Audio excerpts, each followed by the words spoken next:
Welcome back, everyone. It is Sunday, April 20th in the MLB. We have three picks locked and loaded for you guys. But as always, before we dive into that, happy Easter to everyone out there watching. We appreciate you guys for tuning in on a Sunday. Hopefully, we can deliver you guys a 3-0 sweep. Hopefully, you guys are ready. But as always, it's Austin joined by Logan. Yesterday was a 2-3 day. Not the best reads. Machado and Caminero both went over their hits, runs, RBIs prop. Chad Patrick, if you look at his stats to the end of the game, you'd be like, that was a disgusting parlay, Austin. Didn't even have a stand a chance. A little closer than it looked. If the A's had gotten another hit in the fifth, he probably gets yanked, but he ended up striking out two straight batters, which brought him over his K prop. The hit parlay, Brendan Donovan, 14-game hit streak. That is no longer, he'll get a hit today. Didn't get one yesterday, and then the Royals just could not get any timely hits. Had some hard hit balls, but a 2-3 day, not great, but hey, whatever. We only got three picks today. Let's try to go 3-0. A 3-0 sweep on Sunday would really bring some momentum coming forward into the new week. Like I said, I hope you guys have a happy Easter. We got three picks. I'm going to dive into my first one, and it's going to be a team that owes me some coin from the last time I backed them, and I think they come through for us today. That's the Miami Marlins. I like their team total over 2.5 runs, minus 125 on Caesars. Now, a couple bucks are at minus 125, Bet365, ESPN bet, but then you have FanDuel sitting at like minus 148. Obviously, line shop if you can. I think the Fish can put up 3 runs. If you want to put them for 4 or 5, go for it. Yesterday, if you backed the Phillies on the run line, you got wrecked as the Marlins came storming back at the end of that game, scoring 6 in the top of the ninth to get up to 10 runs. Now, I don't know if they score 10 today, but I think they can get us 3. They have lost 5 games in a row now. They're trying to avoid a second straight sweep, and this time at the hands of a division rival and a former pitcher, the Phillies, and Jesus Luzardo. Now, they shipped away to Jesus Luzardo, and we know he was one of our nerfy goats, RIP Nerfy Nation. But Luzardo will come in here with some added juice. We know that. But I think the Marlins will be ready to go, and I think they'll have some chances to score against Luzardo, who's been pretty good this year. 2.3 ERA and a 1.07 whip. His expected ERA is right around a 3. And what he's been really good at is getting the strikeouts, 31% K rate. Now, something I love about the Marlins against lefties, we've talked with them this season. We talked about it against Eduardo Rodriguez. They put up 10 hits. They got 3 runs. Just didn't cash the earned runs prop, which is a benefit to take in just the team total. We can afford errors in here. Whereas if you're back in his, the Phillies, you can't afford any errors there. But again, like I said, the Marlins have been good against lefties and good at limiting the strikeouts. Just the 21.8 K percentage to lefties, 7th lowest. So if they could put the ball in play against Luzardo, hopefully good things will happen. They also own the second highest batting average against left-handed pitchers, which we've talked about before at a 286. They're also 7th in WRC plus for lefties. So as I said, they've been pretty good against lefties. I'm not saying they tag it Jesus Luzardo for 5 earned runs,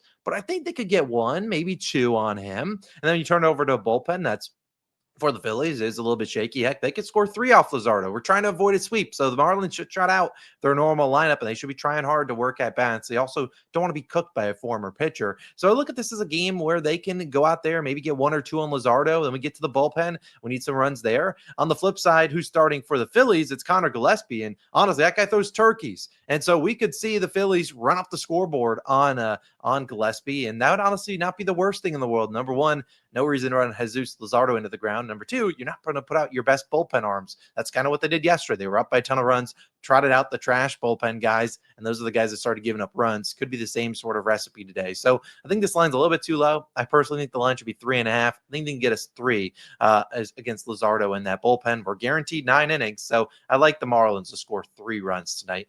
Give me that as my first play of the day, an early afternoon one. But Logan, you are actually in the same game as me, as you're going to a player prop in that game. Hopefully he's helping out on the other side, putting up some runs. Where are you going today?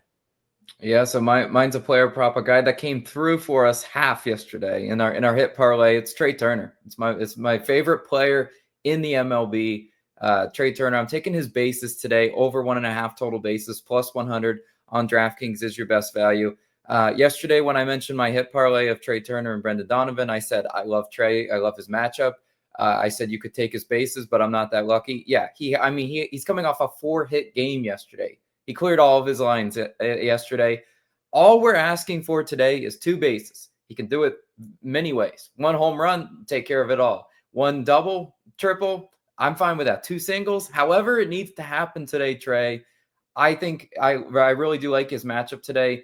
When he's at his peak, he's getting doubles down the line. Yesterday, he hit a double down the line in Citizens Bank Park. That gave me a lot of confidence to back Trey today.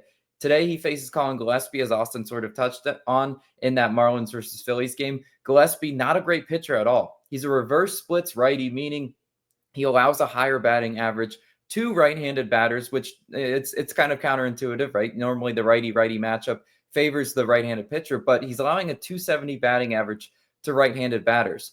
He throws the sweeper, fastball, and cutter. This year, Trey has a 375 expected batting average versus righty sweepers, plus a 500 batting average versus righty four-seamers. So if you look at his top two pitches, he should be able to see Gillespie pretty well in that matchup. Very limited sample size versus the cutter, but last year he hit a 382 versus the righty cutter, his best batting average against any pitch.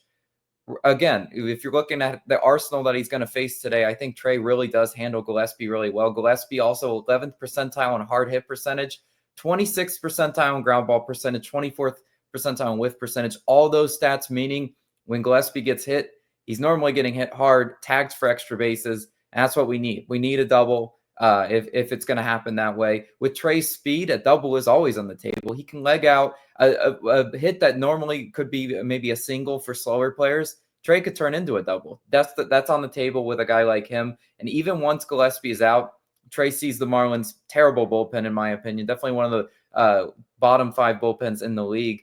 Trey, last point of note, he has a 2.5 HRR line today. Hits, runs, RBIs market is not a market I ever really have luck in or want to touch. But the fact that that line is at 2.5 means he should have plenty of offense around him. And all we're asking for is an extra base hit or 2 singles. I mean, it can happen that way. I love Trey batting in that 2 spot today. That's normally where he should bat today. I think he gets it done. I think that Phillies offense has a big day today. I think they tee off on Colin Gillespie, and it's Trey doing most of the damage. Hopefully, Trey can get us done on this fine Easter Sunday. Love that as my favorite player prop. Austin, you got another pick, though. What you going with? I have full faith in Trey. He's coming through for us today with a homer in his first at bat. You heard it here first. Let's talk about the third and final play of the day. Let's just try to go 2-1, build some momentum going into next week. It is a Sunday. You guys know Sundays are a little bit weird. If you're looking for our NBA video, should be live in probably an hour or two, depending on when you're watching this. Let's talk about this play. And it's a weird one. It's the A's and Brewers, both to score 2 runs in the first 7. Now, we haven't had the best luck on this market. I think we're 1-1 or 1-2.